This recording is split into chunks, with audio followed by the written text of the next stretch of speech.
So I started this YouTube channel about 7-8 years ago, whenever it was, and I did so because, for one reason. Well, well, in the beginning I did so for one reason. That is,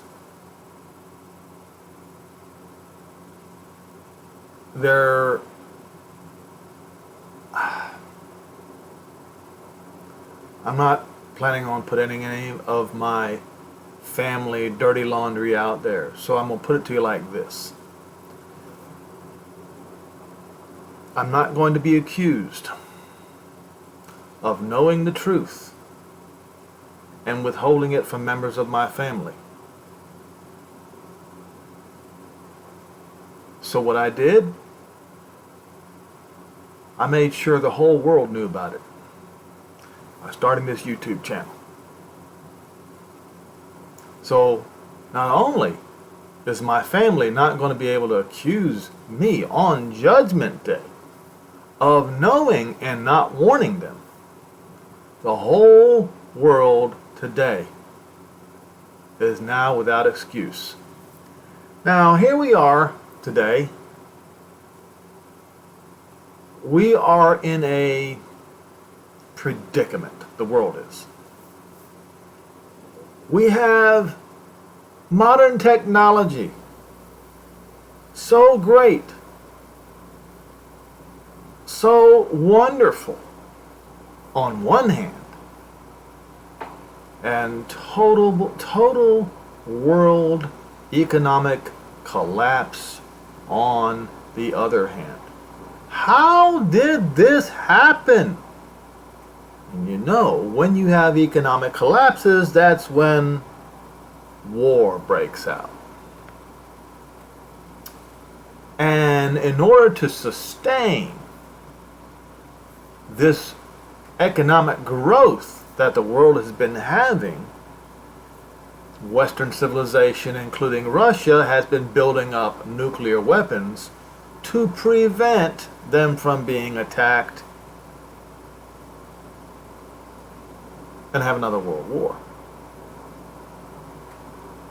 China and India has jumped in on this too. Not only India, Pakistan.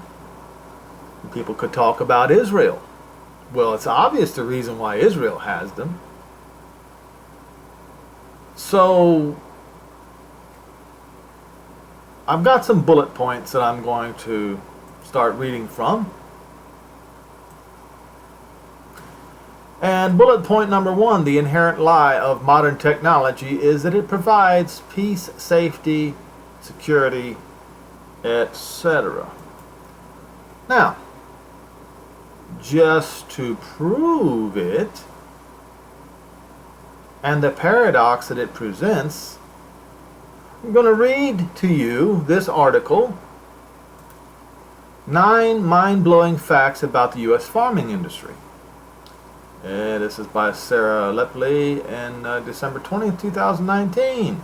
The U.S. farming industry contributes more than $100 billion to the U.S. economy, but farming industry is being threatened by, they keep saying, climate change, because the old lie of global warming did not work. So they want to have it both ways. Trade wars and a changing workforce. Read on for 9 surprising facts about U.S. farming industry. And this is going to show you how naked modern technology has made each and every one of you, has stripped all your clothes off. The U.S. farming industry is in a massive state of transition. No, it's not. Will be, but it's not right now. Factors such as extreme weather events they keep doing this. They keep telling this climate change lie. Well, there's going to be climate change, folks, but it's not going to be caused by man as much as it's going to be caused by the Creator himself. And the loss of arable land. This loss of arable land is also nonsense, caused by development threatens the food supply, while the number of people in the farming industry has been slowly declining for decades. Now, this is true. Now, this falsehood about arable land due to development, you need to go and check out where the population of the United States is located. Majority of population in the U.S. No, I'm not by location.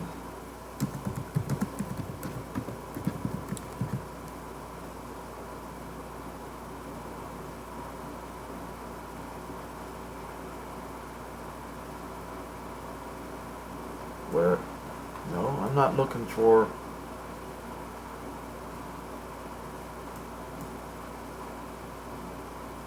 Why do they keep doing this? Alright, let me see. 90, or I'll just say percentage of U.S. residents live along the coast.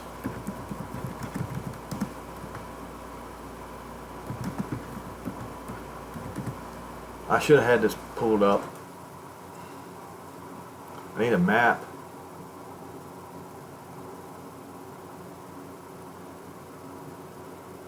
Okay, 87 million people, or 29%, close to a third, live in the coastline counties. That are the counties that are bordering water. 1/3. And another third is living in the counties next to them. I don't have time to go into great detail. But my point is, if you were to find a map, you can do your homework. If you were to find a map that shows where the vast majority of population in the U.S. lives, the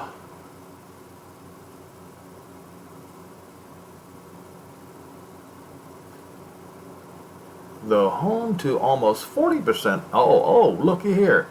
This is in 2021. The home to almost 40% of the U.S. population, coastal areas account for less than 10% of the total land in the contiguous United States. So what we have here is we have 40% of, that's almost 50% of the American people live in less than 10% of the total land mass in the contiguous United States. And that, folks, is exposing what this woman said as a lie. If you have almost 50%, they said almost 40%, but if you just add in the counties right next to those border counties, or if you would say 60% lives in 20% of the land, you see where I'm going with this. This whole idea of loss of arable land is nonsense. And tariff wars, blah, blah, blah. She is so deluded. But look at the 9 surprising facts here. Agriculture's 1 trillion contribution to the U.S. economy is higher than the entire GDP of Indonesia. Alright.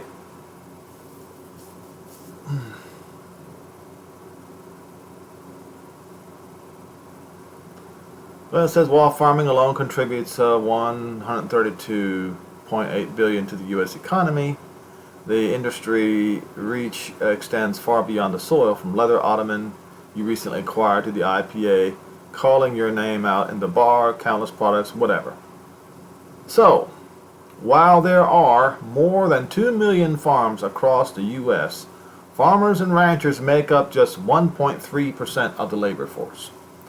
What this means, folks, is that other than builders, plumbers, the infrastructure people, everybody else is, I'm not going to say essentially a leech, but you get the general idea, don't you? So currently,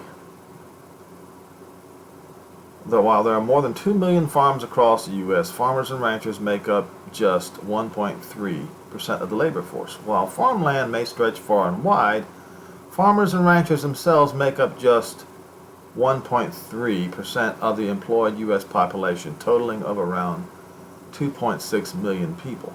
Now, let me explain something here. If we had a Carrington event, now some people claim that they have disproven this concept. I would highly advise you not to poo-poo this concept. We had another Carrington event. Let's say in the 1960s. It would not be near as difficult to repair the infrastructure and drive your cars around and your tractors around. But today, technology,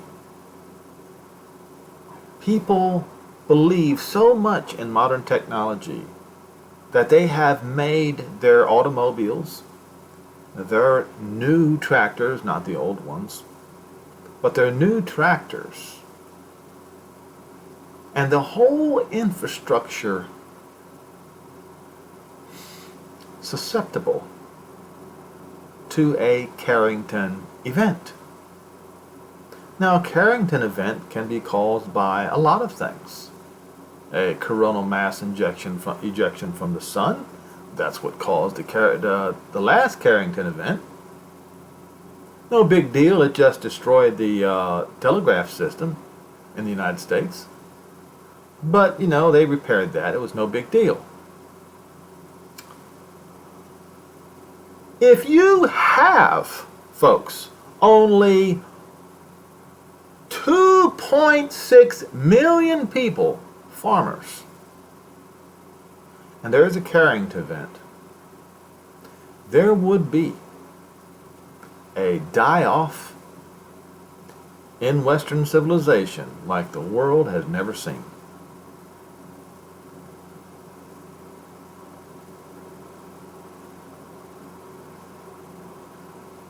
And the United States of America, Ukraine, Russia, Brazil, they are the world's food suppliers, essentially. I'm not saying the other ones don't supply any. I'm just, they're the vast majority. A steep decline from 1935 when the number of farms peaked at nearly 7 million. So you have farms in less and less hands. Farming becoming a monopoly. Now that's a whole other subject, not even going to get into.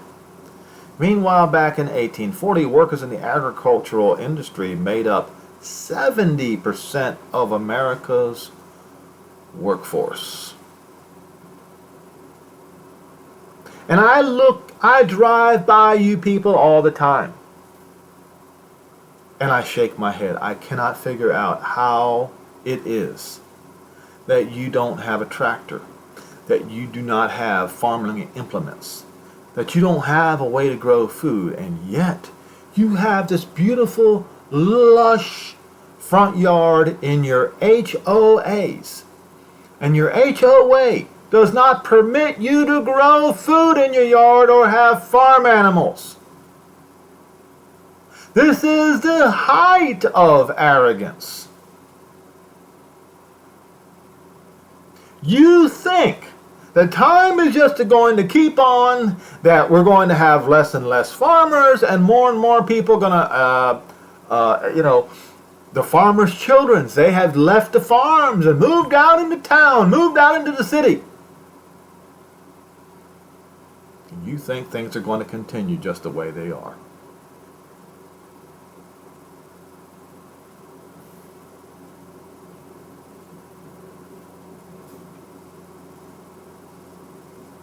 The local food market in the U.S. is expected to hit $20 billion, nearly doubling from the 2014 to 2019.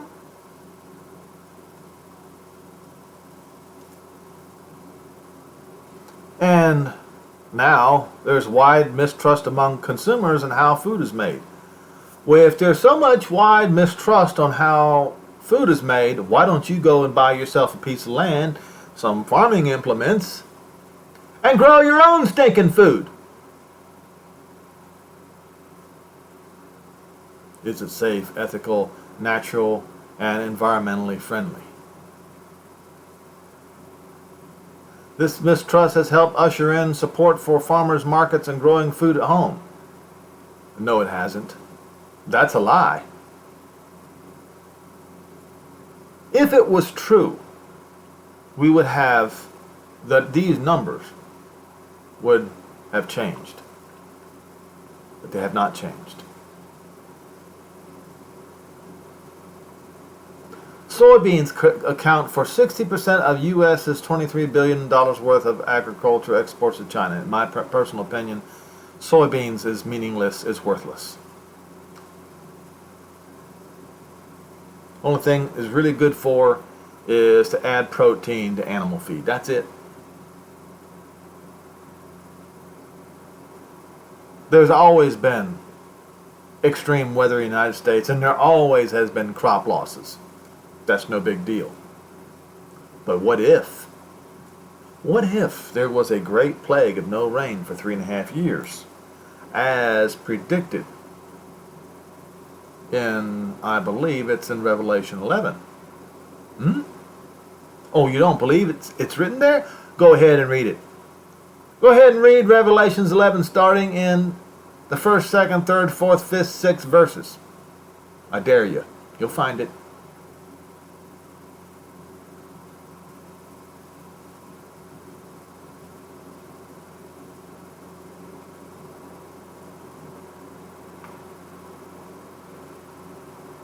Over 50,000 jobs in agriculture are available per year in the U.S., yet there aren't enough qualified graduates to fill the spots. Well, back in the day, you didn't have to go to school to grow crops. How is it that you have to go to school to grow crops? I tell you, the foolishness, the rank and utter foolishness that this society is partaking in is mind-boggling.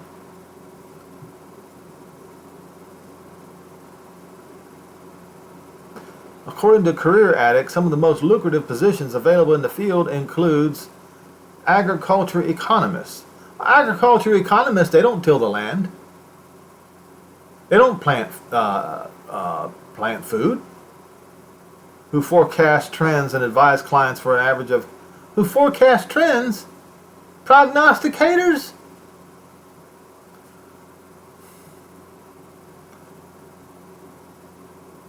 There are 3 types of people who get paid, even when they get it wrong. There are lawyers, politicians, and weather forecasters. Now we have a 4th. Because, let's see here. Forecast trends. You can't forecast trends. Advise clients for an average of $105,000 per year, and agricultural lawyers who handle cases dealing with proper land use, environmental protection, and labor laws for an average of $115,000 a year. How foolish this country is. In the near future, you'll be able to scan the sticker of an apple and trace its history. In the near future, you'll be lucky if you find an apple. Smart labels. Unbelievable.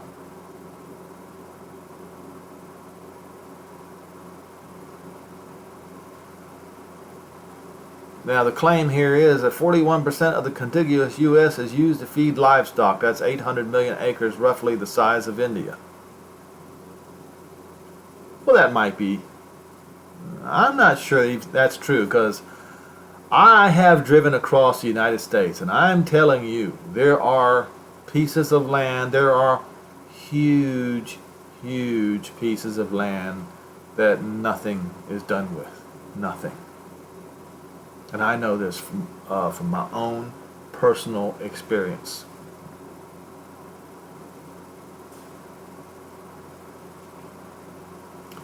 Okay, only 77.3 million of those acres are used to grow the food we eat, while 800 million acres go towards the feeding of cows and other livestock. I guess that's the reason why Schwab wants us to eat the bugs. That makes up 41% of the contiguous U.S. is roughly equal to the size of India. For comparison, the same study finds that the urban areas make up only 3.6% of the total size of the 48 contiguous states. So urban areas, the cities, is only 3.6%. And where do you, like I said, the vast majority of the population is in the urban areas and in the suburban areas, and those areas are mostly on the coastlands. And they are far, far away from farmland. So you get a Carrington event, you won't be able to drive your cars out to the country to find yourself a piece of land. You won't be able to buy a piece of land because now, well, there are still some counties where the Register of Deeds is still on paper, but there'll be some county that'll be foolish enough to have it all on the computer.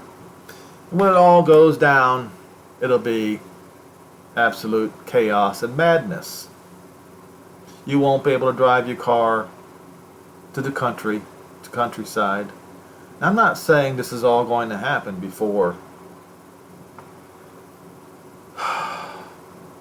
Israel escapes back to Jerusalem.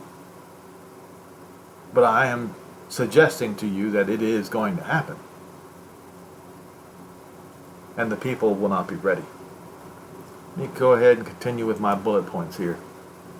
Money used to be silver and gold and became bills that buy gold. Then it became bills via, well, now it's pure monetary sorcery. Alright. So, you know, in the old days,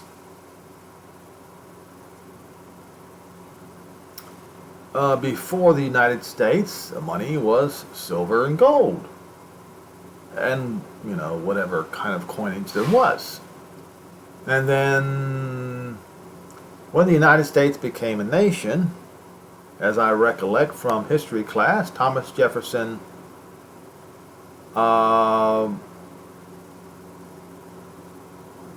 his idea was to create monetary notes, and they were backed by gold. And they were indeed backed by gold until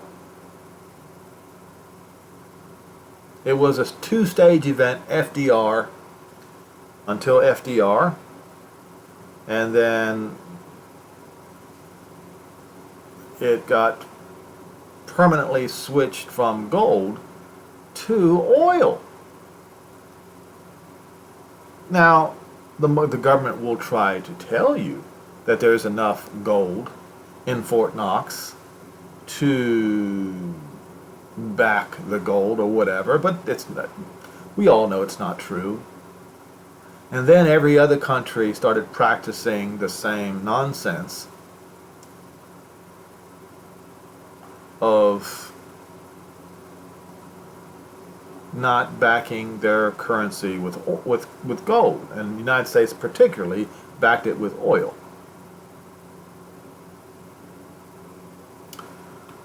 Now, bullet point number 3, freedom has gotten out of hand as the government can no longer hide the evil that they're doing. So what the government is trying to do now, knowing that financial collapse is coming, and if you haven't been watching China, then you have been sleeping.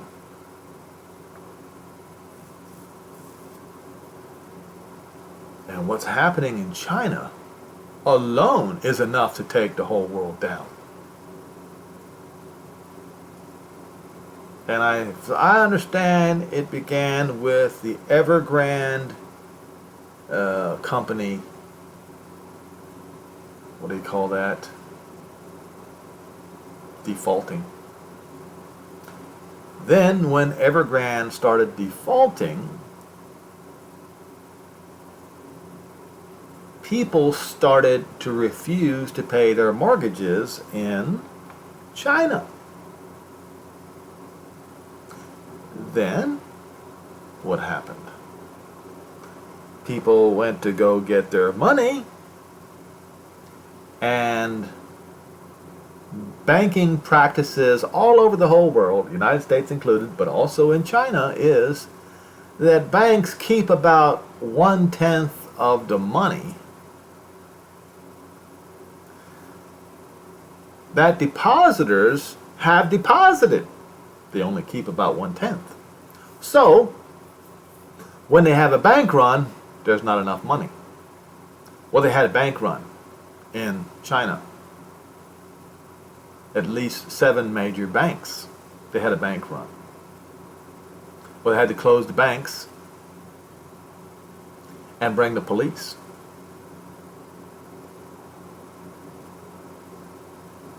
And force the people, the depositors, to go home.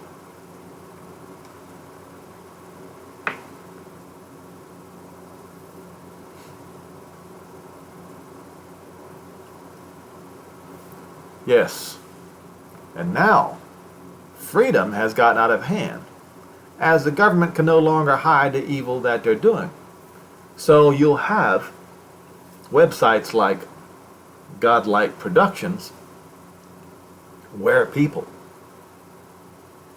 and many websites like them, where people can find stories, headline stories, and bring them into one website. Some of them are real, some of them are fake, but the ones that are real are the ones that the politicians are very concerned about.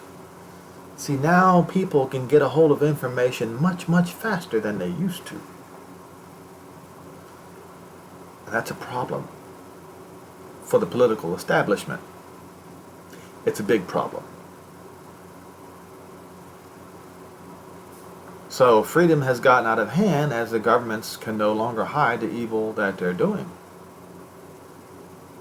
And that, coupling with the fact that the world economy is about to collapse because of overspending,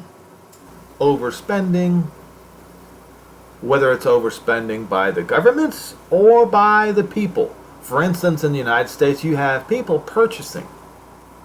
Middle class people, think about this for a minute. This is absolutely insane.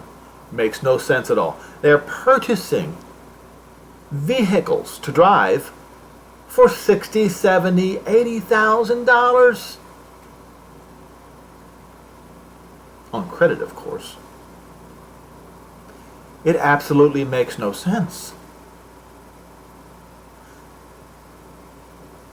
The first house that I built for myself, I took out a $20,000 loan and built the house. But the second house that I built for myself, I took out, it was a total of $90,000 and some change. That house was a 2-story house with a 2-car garage, and the land was over 10 acres. I recently sold it because I don't want to be paying mortgages right now, because I know what's about to happen.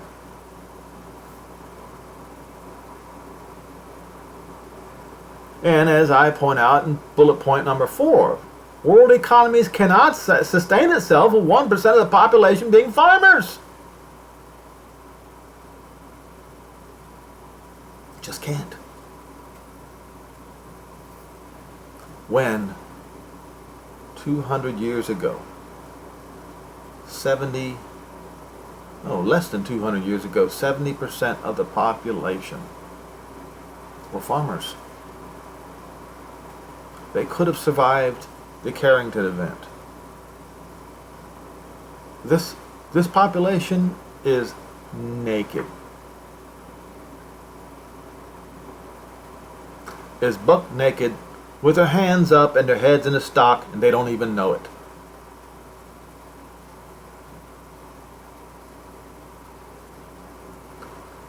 Now, I want to stop right here for a second. I want to go to a scripture.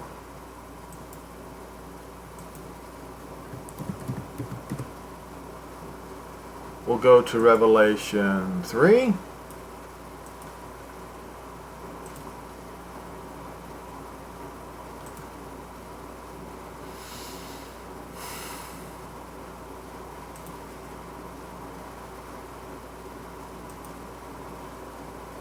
Remember, this was a congregation in Asia Minor. So does it have anything to do with us now concerning the message to the congregation in Laodicea? Yes, it does. Verse 22, he that has an ear, let him listen to what the Spirit says unto the congregations. Here's what it says. Verse 15, I know your works. You are neither cold nor hot. I wish you were cold or hot, but because you are lukewarm, you are tepid, and neither cold nor hot, I will vomit you out of my mouth. Of course, it's a figure of speech, but you know what it means. Cast you from my presence. That's what it means. Because you say, I am rich. Check.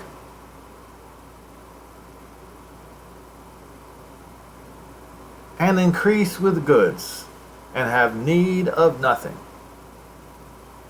I don't need anyone. Now see, right here it says, have need business of no one. So you even have young women on TikTok today. I don't need no man. I'm independent, brave. I don't need no man. That's what they say. They can't even get their English right. You know what I'm talking about. You go look at the manosphere on YouTube, you'll find out exactly what I'm talking about.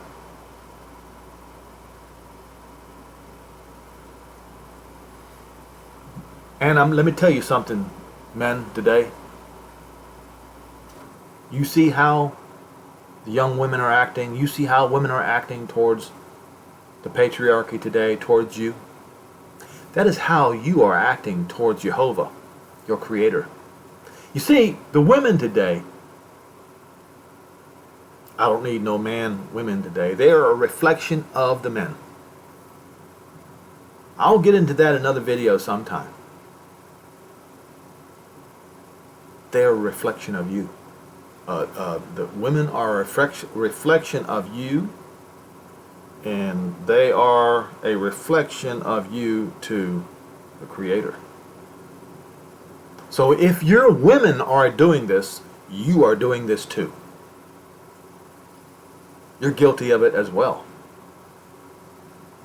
The mere fact that you would take out a mortgage on a house that you'll never be able to pay for, and take out a loan on a pickup truck or a car the size of a house mortgage, that tells your Creator that you're saying to Him, I am increased with goods and have need of nothing. No man, nobody. And you have no idea, you know not that you are wretched, distressed. You are distressed.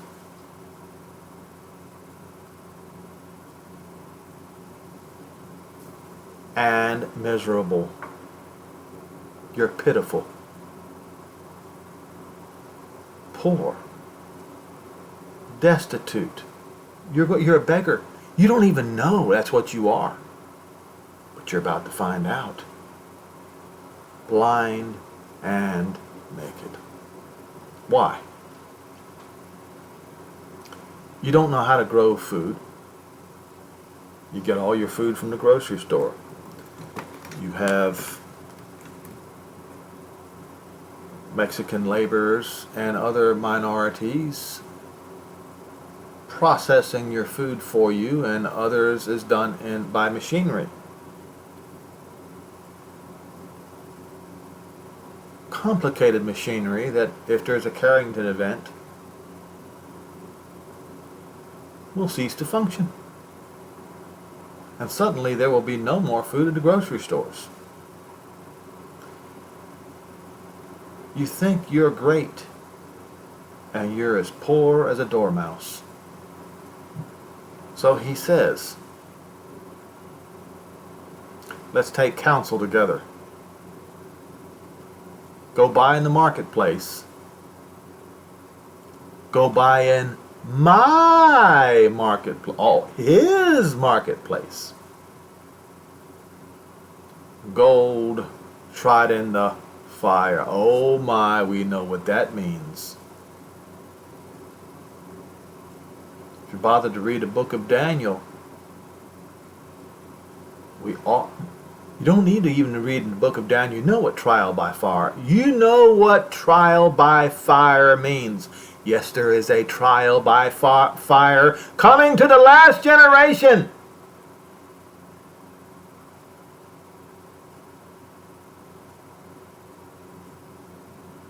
There's a fiery trial coming.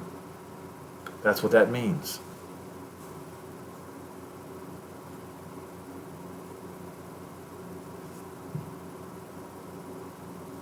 So that you may be rich and have white clothing, and that you may be clothed, and that the shame of your nakedness does not appear, and anoint your eyes with eye salve that you may see.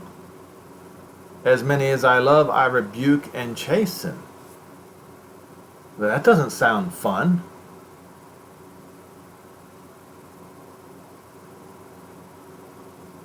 Many are going to die.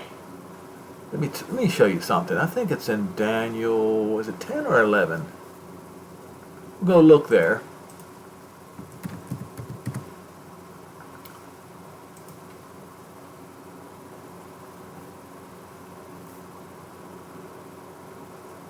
Just to get this point across here.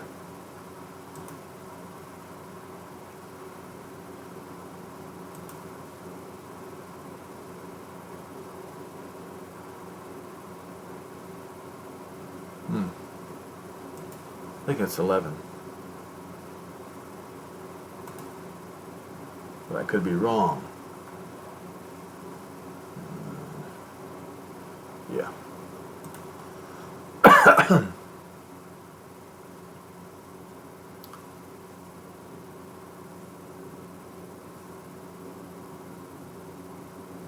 If I can't find it, I'll just have to...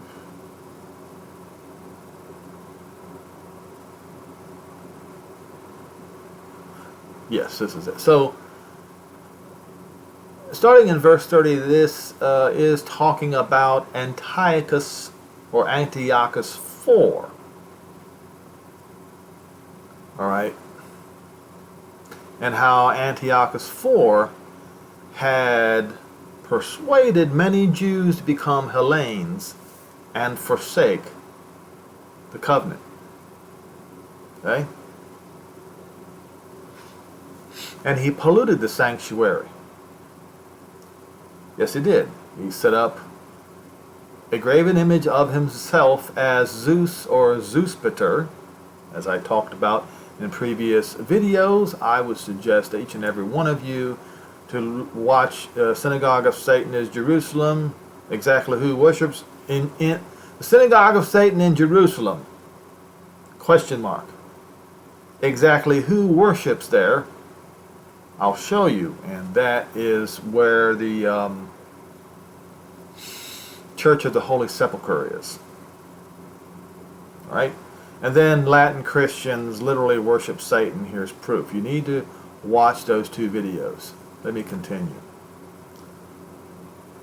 And take away the daily sacrifice, and they will place the abomination that makes desolate. Now, once again, this is talking about Antiochus 4. But it happened again with Vespasian and Titus.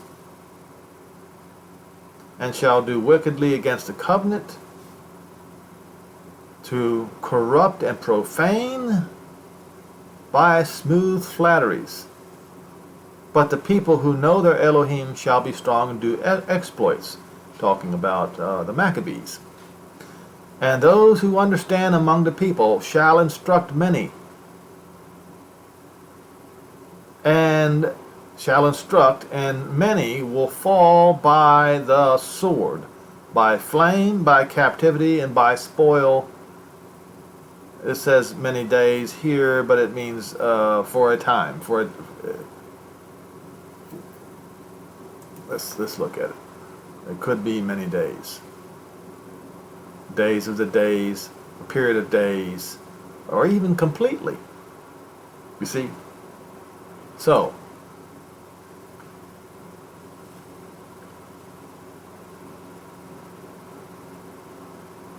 by spoil, and completely is more correct. Now those that fall will be helped with a only few, a little help, not much. And many will cleave to the flatteries. Many would become Hellenes. In fact, the government of Israel today is a Hellenish government. It is a democracy. Democracy is a Hellenish government. That government will be removed. And some of them who understand will fall to smelt and to purify, to make them white. The word is Laban, which means to be made white, not brick. Okay? At the time of the end. What?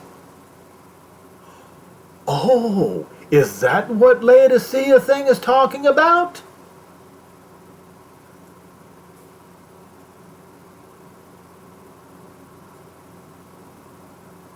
At the time of the end,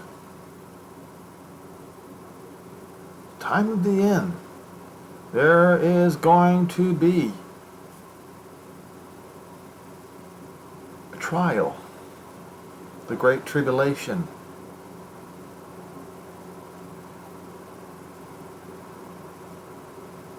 And this tribulation is going to separate people. It's going to separate the gold from the dross. Those of you who are cleaving to your huge mansions, your estates, your $60,000, $70,000, $80,000, $100,000 vehicles, you've got a lot to lose here. And you benefited greatly from Satan's kingdom.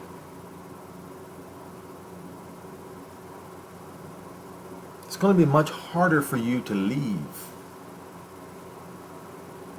when the announcement is made, behold, the bridegroom comes, go you out to meet him. It's going to be very hard for you to leave because you've got all these things.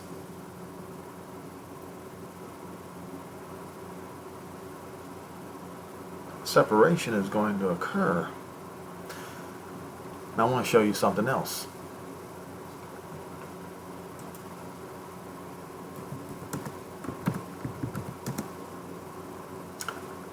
Jonah 10 verse 27.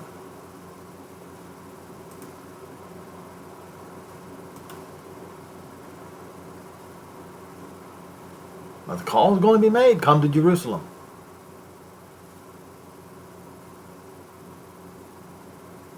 So,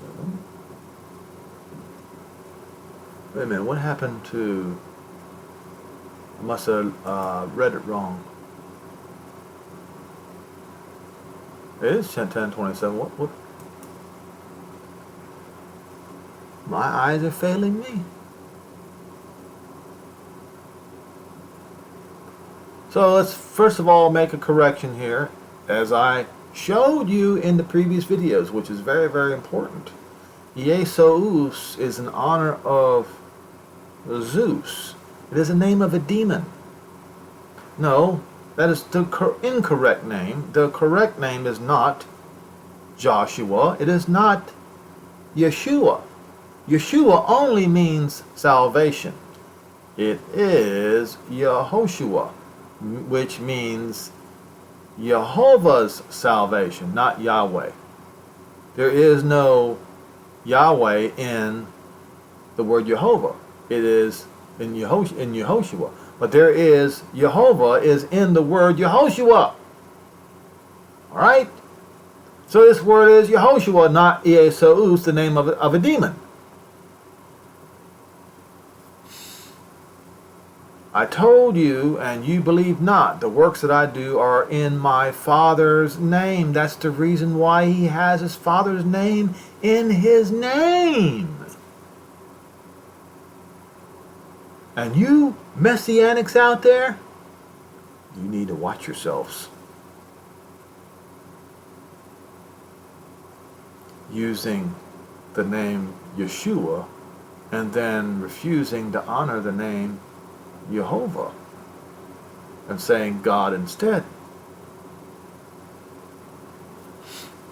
The works that I do in my Father's name, they bear witness of me, but you believe not, because you are not of my sheep, as I said unto you. And indeed, much of that generation was not. But, as it is written in Romans 11, verses 25 through 29, for Abraham, Isaac, and Jacob's sake, for the patriarch's sake, all Israel shall be saved, but at the time of the end, as it is written in Joel 2. He says, my sheep hear my voice. I know them, and they will follow me. Okay. So we just read in Daniel 11 that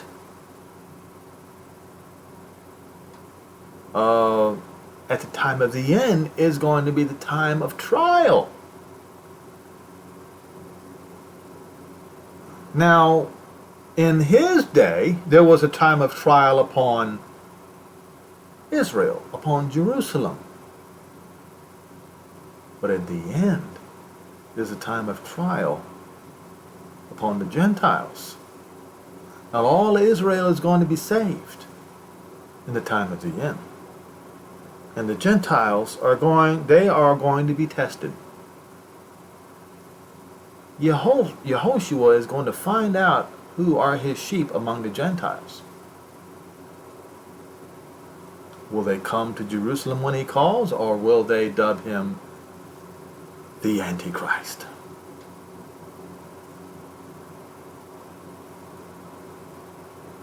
That's how it's going to be, folks. That's exactly how it's going to be. And when the Moshiach comes as the conquering king, the savior of Israel, Israel is going to come to him. They always believed that. But you Christians, ever since 130 CE, and probably before that too, you believe that the church replaces Israel and that Israel will never be saved. So, based on that concept, based upon that principle, you believe that the one who comes to save Israel is your Antichrist, the one you fight against. When the scriptures are filled with content about the salvation of Israel. In Deuteronomy 30, in Joel 2, Joel 3, Zechariah 9, Zechariah 14, Isaiah 60, Isaiah 66,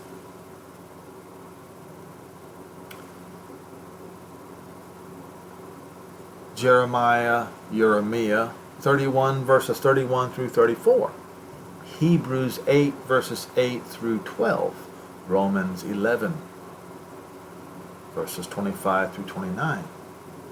The scriptures are full of salvation for Israel. In the after part, as it is written in Joel 2 and Joel 3, but you won't listen. There will be some Gentiles who will listen. There will be some Gentiles, there will be those Rahabs who will listen, who will go.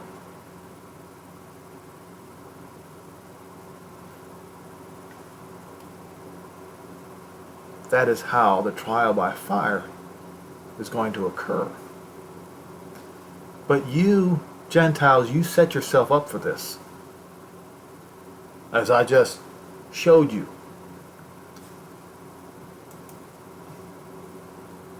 Now, I say in the fourth bullet point that world economies cannot sustain itself with 1% of population being farmers. The great number 5, the great technological lie of 2 Thessalonians 2 is technology that makes people believe that they can colonize other planets and then therefore believe that there is no creator. And you have Elon Musk and others who are already trying to do this nonsense. Well, they can't. They've got you believing that lie. Bullet point number 6. Mankind is living in the age of nuclear destruction and he cannot comprehend it. The technology blinds his eyes. And the Secretary of the UN said a couple of weeks ago, we are one mistake short of nuclear destruction. Go ahead, Google it. Go ahead. You'll find it. It's not hard to find. Bullet point number 7. King James Version tailored 2 Thessalonians 2 to make people believe that the Antichrist, as they say, is at the end of days. Bullet point number 8. Modern technology is the lying wonder of 2 Thessalonians chapter 2. And now I know I have lost the vast majority of my listeners just by bullet point number 8. Now we're going to go to 2 Thessalonians chapter 2.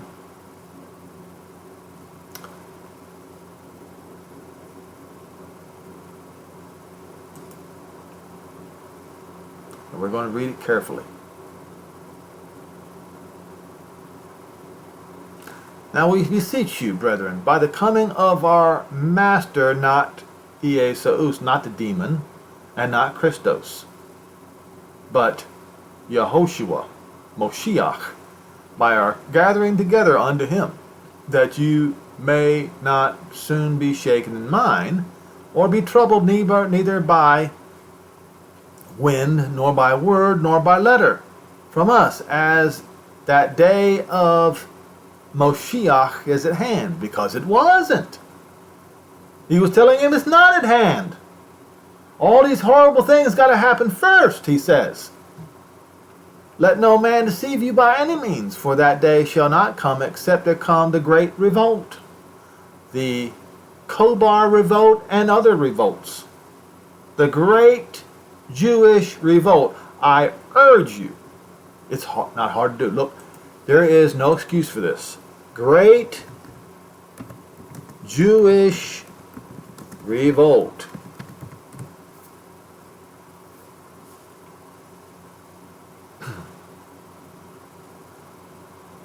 Okay? But there were, and what was the Jewish revolt was caused by? By Caligula.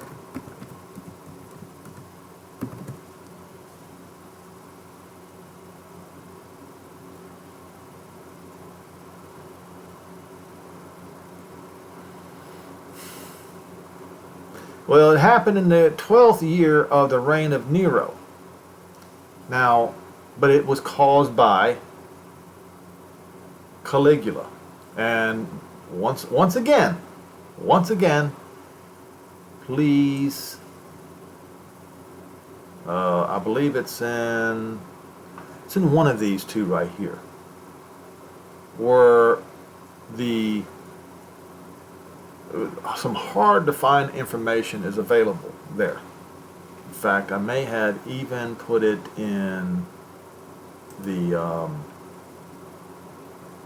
which one is it?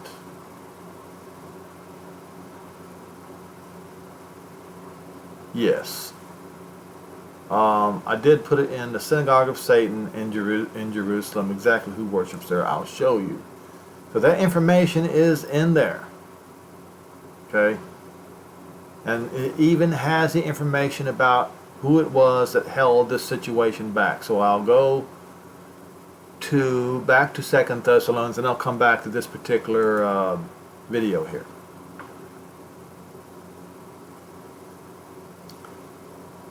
The great revolt comes first, and that man of sin be revealed, the son of destruction. So you had Caligula, who caused the revolt, and then you had Nero. Nero was the one that what was it? It's written in Revelation about the death, the deadly wound, and was healed. It was him. And I did other videos on it. Who was it? Galba, I believe. See, there, I believe, yeah, he was killed. I mean, he was wounded. And I showed articles in the past about how he found some men in Greece, I believe it was, and he came back, but Galba killed him. Okay? Who opposes and exalts himself all that is called God or Theos. Well, who did that? It was Caligula who did that. You can research him. It was Caligula, or his worship, so that he, as a god, sits in the temple of Jehovah, showing himself that he is a god. That was him that did that. Just like Antiochus IV did. So the abomination of desolation repeated itself. Don't you remember that I was with you? I told you these things, and now you know that withholds, that holds back, that he might be revealed in his time. Who was the one that held back? Well, as I show you in this video, that the writer of this article even points out it was Petronius. This could well be Petronius, whom sources say was delaying putting up Caligula's statue in the temple, as he knew what trouble it would cause. In the light of available evidence, was the abomination of desolation Caligula's proposed statue in the temple? Absolutely it was. And Cyril, the Catholic, would have you believe that this event is still in the future. You are miserable, poor, blind, and naked. And not only that, you're completely ignorant. I know, the blind part is the ignorance part. But I'm trying, folks. None of you, no, none of you are going to accuse me of knowing and not giving you this information. Nobody. Not any of you out there in the YouTube land. Not any of you out in BitChute land. Not my family, not even my own son will be able to accuse me of not giving them this information. Because I'm giving this information to the whole world. No excuses, folks.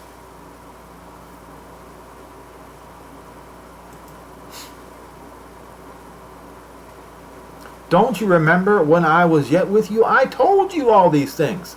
And you know he that withholds might be revealed in his time. So that this situation might be revealed in his time. So Petronius held it back.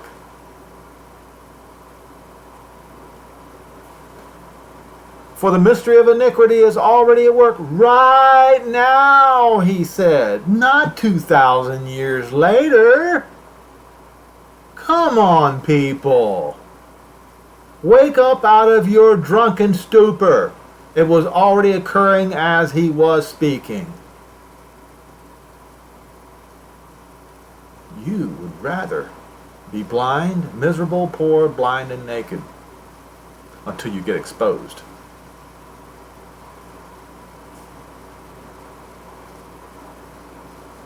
So him that holds back until he's taken out of the way. Well, eventually Petronius was taken out of the way. And then doesn't say that wicked person be revealed. No. It says this then shall uncover. Wickedness will be uncovered. Wickedness, lawlessness without law will be uncovered. And that, folks, is what Caligula started, what Vespasian and Titus did.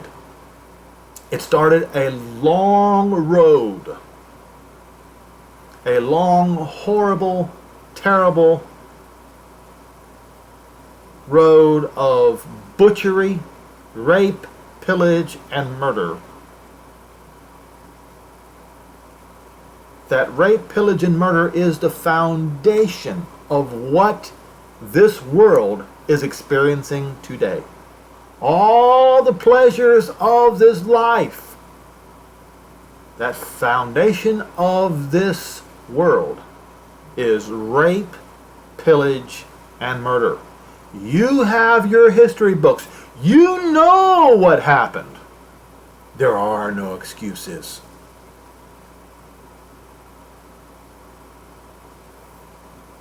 And this wickedness that we are living in today, the Moshiach will be empowered by Jehovah to consume it all with the spirit of his mouth and destroy it with the brightness of his coming. Because what we are living in today is after Satan. This is Satan's world. With all kinds of power and might and strength. It's built upon, this world is built upon the backs of the raped, pillaged, and murdered. And that on their backs are now tanks,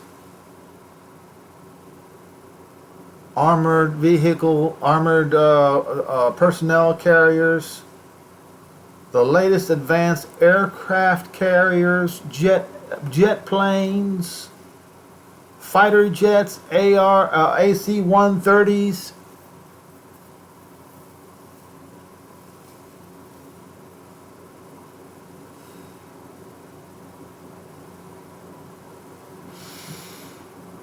portents and false wonders, false marvels.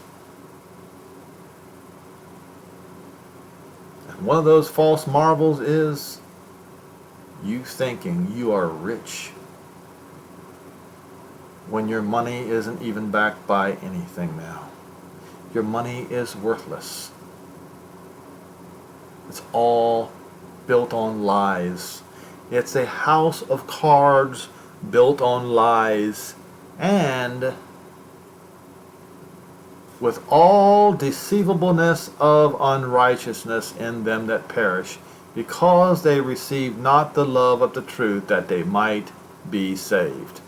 And for this reason, Jehovah will send them strong delusion, that they should believe the lie, that they all might be damned, who believed not the truth, but had pleasure in unrighteousness. And we are seeing this unrighteousness laid out before us in women claiming that they're men. They don't need no stinking man. Men trying to be transvestites. Animals like dogs catching STDs from their owners, at that STD being monkeypox. You can read that on the news.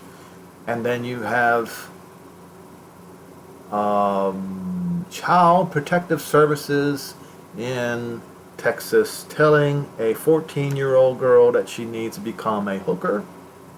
This is what this world is today, and it barely scratches the surface. You have, in fact, what was it, Title 11 now?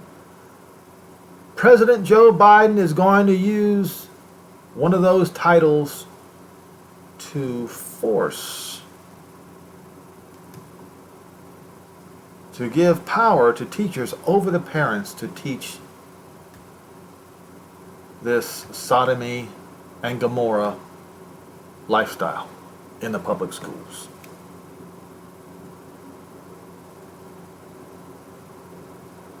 And you think, and you make purchases with these long-term commitments, these loans, these mortgages, as if you insult your Creator by taking out those kind of loans, as if this Sodom and Gomorrah of a lifestyle is going to continue. You're out of your minds. If that's what you believe, if that's what you do.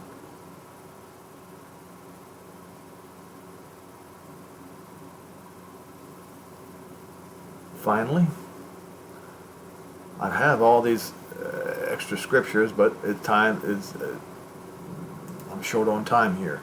So we're going to go back to Romans 11 one more time.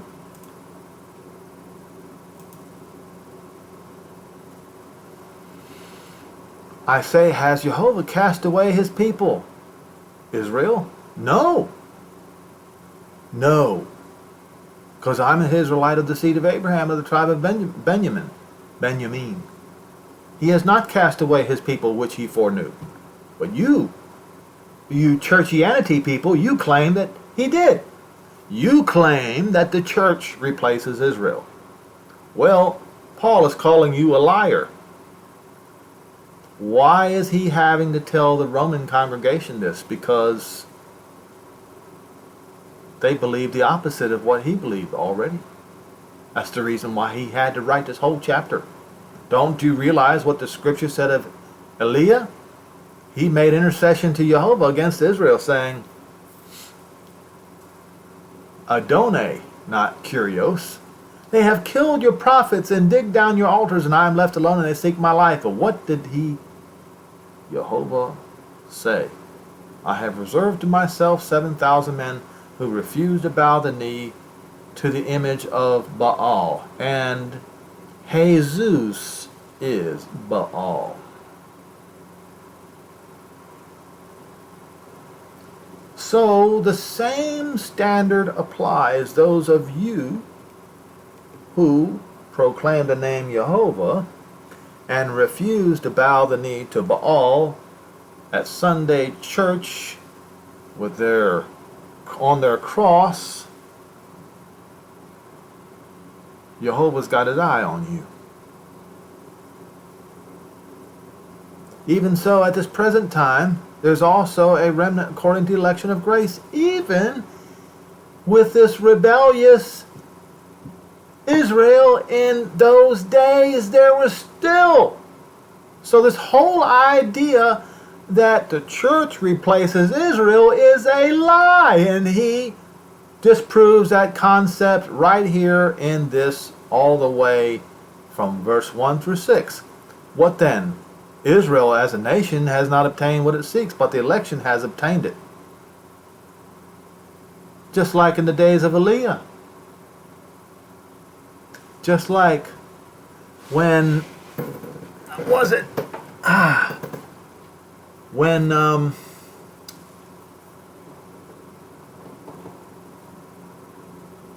the people of Israel rebelled and they were not allowed to go to the promised land, but the next generation were allowed to go. Same thing. It would be another generation. But Moses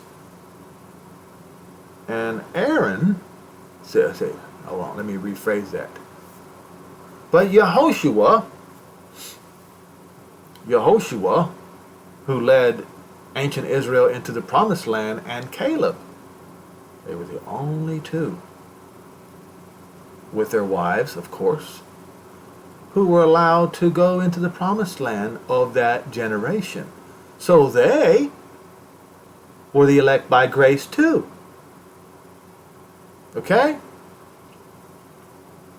And the rest were blinded. As it is written in Psalm, given a spirit of slumber, eyes that they should not see, and ears that they should not hear. And this is what's happened today. This is what Paul says happened today. Alright? David said, let their table be made a snare and a trap and a stumbling block and a recompense unto them. But it's also going to be a snare and a trap and a recompense unto the Gentiles. Because they don't believe. And this whole chapter proves that the Romans did not believe. Otherwise, he would not have to tell this to them. Otherwise, he would not have to chastise them with this chapter. I say then, have Israel stumbled to fall? Jehovah forbid, but through their stumble, false step, trespass, not fall. Salvation has come to the Gentiles to provoke them to jealousy. If they hadn't fell, if they hadn't stumbled, salvation would not have come to the Gentiles. That's what Paul is saying. Now, if the stumble of them be the riches of the world,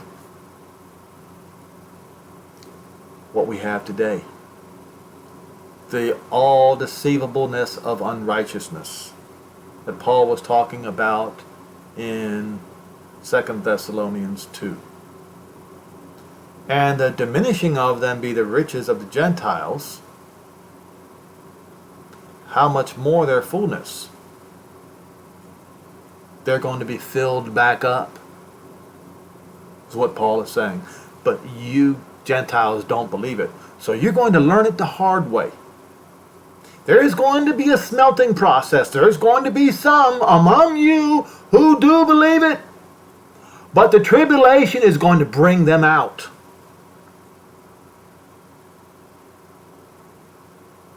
Tribulation is going to show Jehovah who they are.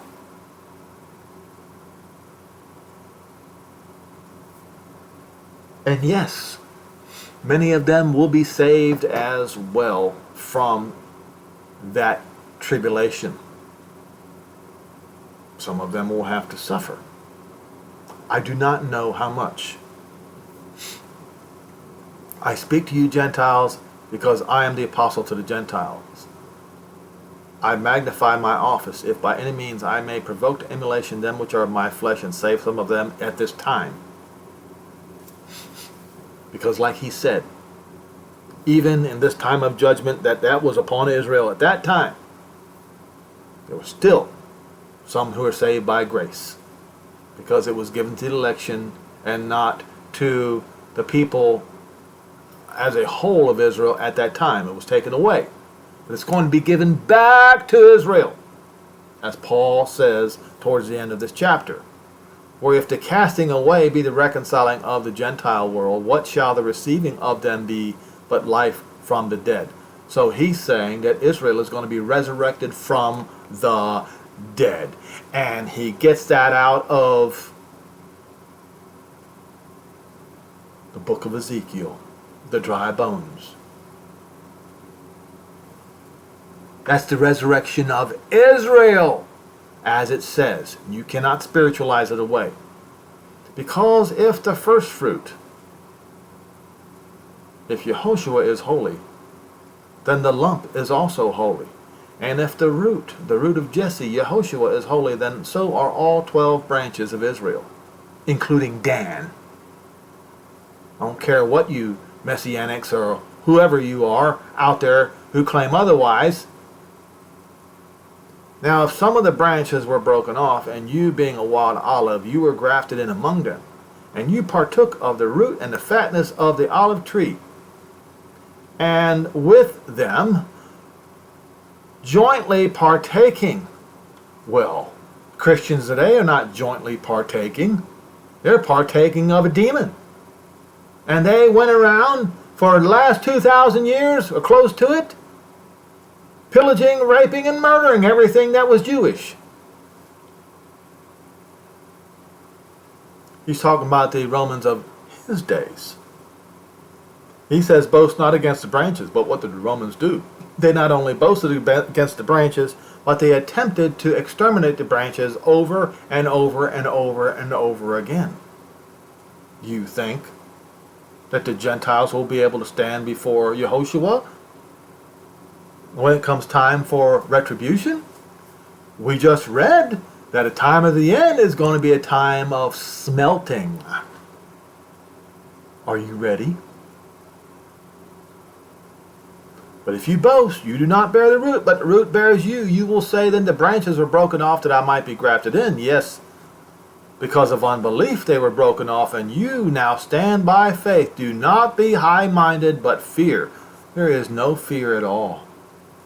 None in the Gentile world today. There hasn't been any. They didn't listen. They didn't listen to Paul. They didn't fear any retribution, and they don't fear retribution right now. Because if Jehovah didn't spare the natural branches, how in the world is he going to spare you?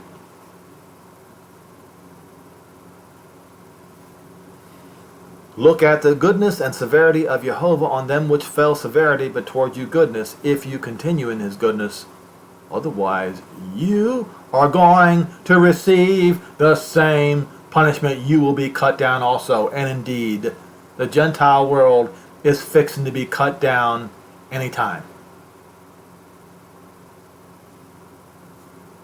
And they also, not if, before they abide no longer in unbelief, or before they, what it means is before they repent, they're going to be saved, they're going to be grafted back in. Because he goes on to show you why he's going to graft them back in before they believe, not for their sakes. You can read in the I might even go to it. For Jehovah is able to graft them back in. And if you were cut out of the olive tree, which is wild by nature, and you were grafted contrary to nature into a good olive tree, how much more shall these, be the natural branches, be grafted back into their own olive tree? They have a better chance than you do, Gentile, is what he's saying. So shame on you for cursing Israel and blaspheming Israel's Elohim. For I would not, brethren, that you should be ignorant of this mystery, lest you should be wise in your own conceits, that partial blindness happens to Israel, until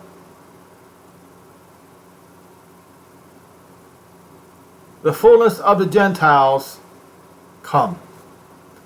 In other words, when the time of the Gentiles comes to the end. Read Luke 21. All of it, you'll see it. when the time of the Gentiles comes to the end. And then all Israel, every Israelite shall be saved.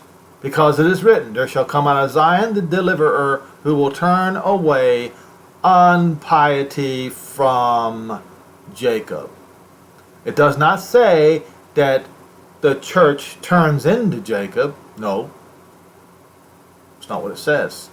You didn't read it right. You better start reading it correctly, because a trial by fire is coming upon this generation. And you're not ready. Because this is my covenant unto them, when I shall take away their sins. See that covenant in Jeremiah 31 verses 31 through 34 and Hebrews 8 verses 8 through 12. Checkmate. Why is he going to do this? Concerning the gospel, they might be enemies for your sakes, but concerning the election, they are beloved for the patriarchs' sakes. Abraham, Yitzhak, and Yaakov, their sakes. While you're trying to prove Jehovah to be a liar, he's going to prove himself to be absolutely 100% truthful. He's going to carry this out.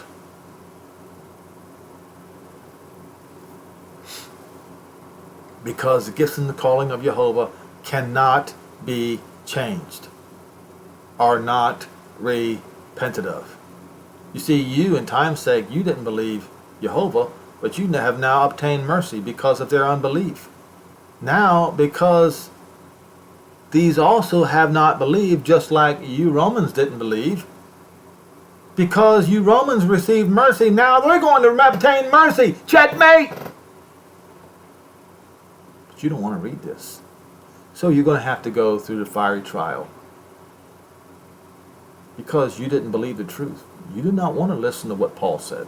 You did not want to listen to what Paul said in Romans 11. So you're going to have to go through trial by fire, so that all might be damned who did not love the truth, but had pleasure in unrighteousness. Oh well. And you know what? You got nobody to blame but yourself. And why is that? All of you. You've got access to YouTube. You've got access to my YouTube channel. You have access to this article, this video. You have access to the last 2 videos I've done. It is incumbent upon you to search these things out and find them out. It's not on Jehovah to reveal them to you. It's incumbent upon you to find out. You see, you have access to the finest in technology, to all the great wonders that Satan had to offer this world. Well, I'm taking that technology and I'm sending it out to you. I'm sending this truth using Satan's technology. I'm sending it out to you.